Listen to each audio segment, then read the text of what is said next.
Hello friends, मैं ज्योति आपकी इस यूट्यूब वीडियो में आपका स्वागत करती हूँ। क्या आप लोग जानते हैं कि एक दुनिया में एक ऐसा खाद्य पदार्थ है जो कभी खराब नहीं होता। तो जिनको पता है वो कमेंट बॉक्स में लिख कर बताएं। और वो ऐसा एक खाद्य पदार्थ है जो कभी खराब नहीं होता, साथ साथ उसमें औषधीय गुण जो है वो भर भर के हैं। ठीक है, उसको बच्चे, बूढ़े या कोई यंगस्टर है, सभी को वो पसंद होता है। तो जिनको भी पता है वो कमेंट बॉक्स में लिखें और बताएं। हम आज का वीडियो शुरू करते हैं कि मधुमक्खी अपना शहद, मतलब मधुमक्खी शहद कैसे बनाती है। ठीक है, तो हमारा आज का जो टॉपिक है वो है मधुमक्खी शहद कैसे बनाती है, क्या प्रोसेस है उसको शहद बनाने का।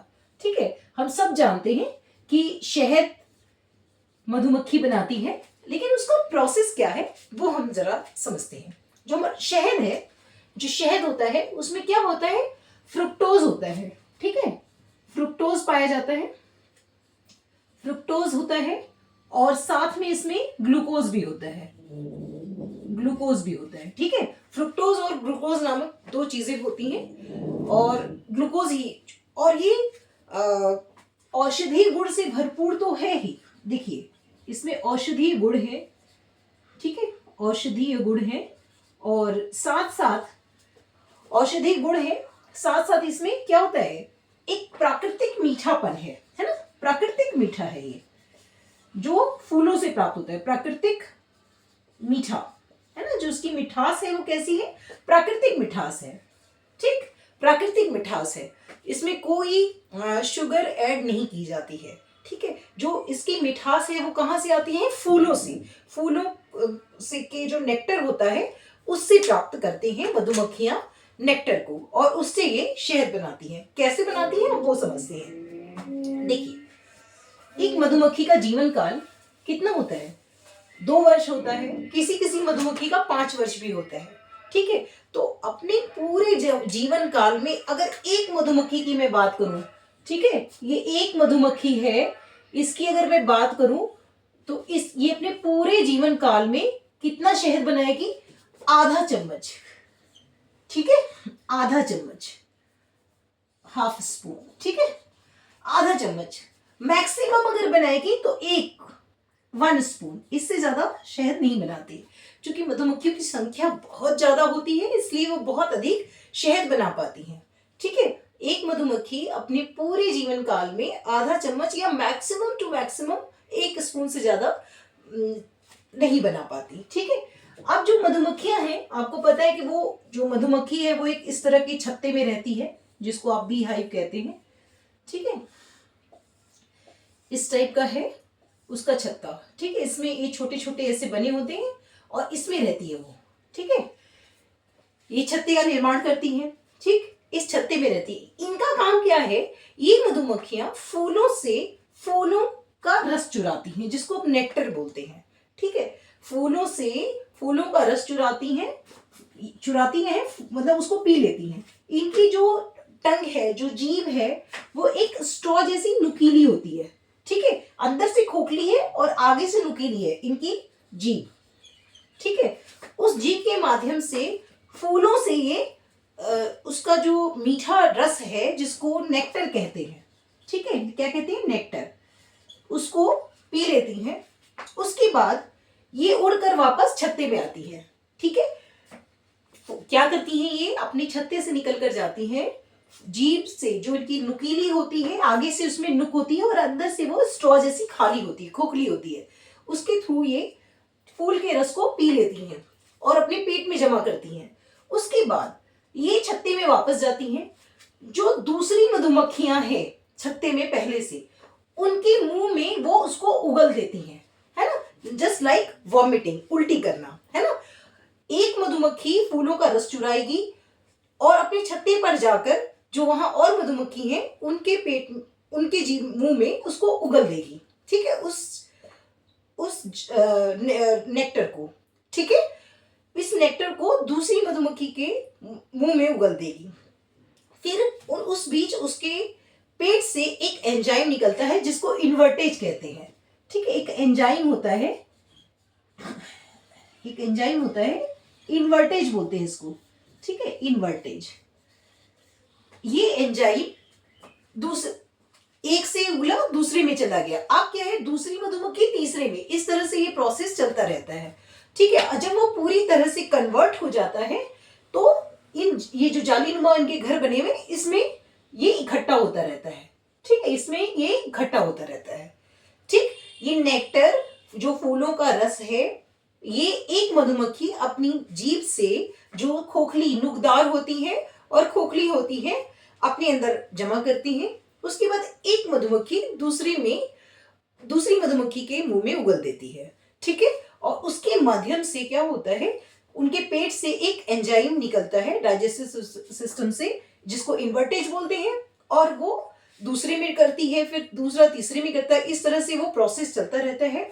और जब वो मधु बनने के प्रोसेस में आ जाता है, शहद बनने के प्रोसेस में आ जाता है, यहाँ पे वो इकट्ठा होता रहता है। ये जो छोटे छोटे ऐसे जालीदार बने होते हैं, किसी ने अगर देखा होगा छत्ता, नहीं तो आप टीवी वगैरह में देख सकते हैं फोन में, तो उसमें ऐसे छत्तों में ऐसे छोटे छोटे घर बने हैं, इसको कॉलोनी बोलते हैं। जो जो ग्रुप में रहते हैं ना, इसको कॉलोनी बोलते हैं। मधुमक्खियां जो रहती हैं वो कैसे रहती हैं, कॉलोनी में रहती हैं।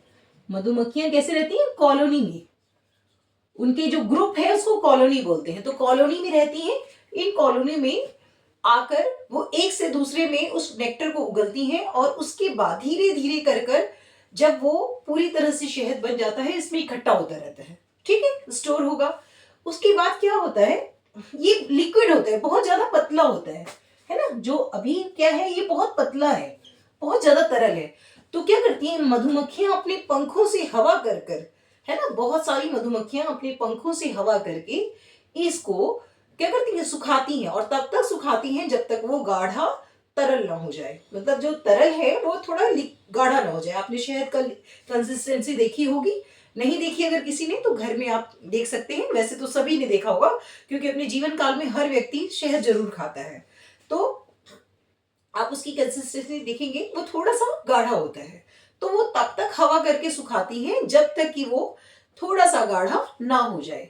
ठीक है, तो ये है एक प्रोसेस जिसमें मधुमक्खियां फूलों से रस चुराएंगी, जीभ से उसको अपने पेट के अंदर इकट्ठा करती रहेंगी। अपनी जीभ, नुकीली जीभ से फूलों के रस को लेंगी और पेट में इकट्ठा करेंगी। फिर एक मधुमक्खी दूसरी मधुमक्खी के मुंह में उगलेगी, फिर दूसरी तीसरे में, इस तरह से प्रोसेस चलता रहेगा। और जब वो मधु बनने मतलब पूरा प्रोसेस हो जाएगा, उसके बाद यहाँ पे इस तरह की जो ये छत्ते में बी हाइव जो है, जो उनका घर है, उसमें इकट्ठा करेंगी। ठीक है, और उसको तब तक सुखाएंगे जब तक वो थोड़ा सा गाढ़ा ना हो जाए। ठीक, तो ये एक बहुत जटिल प्रक्रिया है। आप सोचिए कि एक मधुमक्खी सिर्फ आधा चम्मच, पूरे जीवन काल में आधा चम्मच बनाती है। तो शहद बनाने की जो प्रक्रिया है वो बहुत बहुत टफ है, इतनी आसान क्रिया नहीं है। ठीक है, इनको इनके जीवन काल, ये इनका जो मधुमक्खी है, इनका जो जीवन काल है वो लगभग 2 साल का होता है। किसी किसी मधुमक्खी का 5 साल भी होता है। वो डिपेंड करता है मौसम और पूरा एटमॉस्फेयर के अकॉर्डिंग। ठीक, कि किस तरह का वातावरण है, किस तरह का खाना पीना है। तो मैंने आपको बता दिया, जो उनका एंजाइम निकलता है, जो एंजाइम निकल कर उनके एक से दूसरे के पेट में जाता है, डाइजेस्टिव सिस्टम से निकलता है, इन्वर्टेज कहलाता है वो। ठीक है, यही एक मेन एंजाइम है जो शहद बनाने की प्रक्रिया में सबसे ज्यादा महत्वपूर्ण है। ठीक है, इसके बाद एक छोटा सा चीज और है, वो है, अच्छा देखिए, मधुमक्खियां तो बहुत सारी होती है, तो सारी मधुमक्खियां शहद नहीं बनाती हैं। मधुमक्खियां 3 प्रकार की हैं।